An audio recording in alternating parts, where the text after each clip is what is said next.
Ako nga pala si Evelyn, 50 years old, na nagkaroon ako ng myoma. 16 years na ako dito sa Dubai.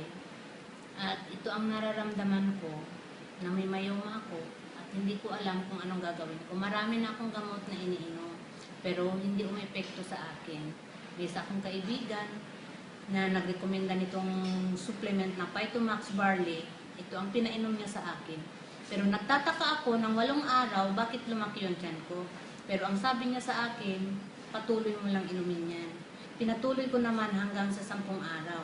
Nung natapos kong inumin ang Phytomax Barley, niregla ako.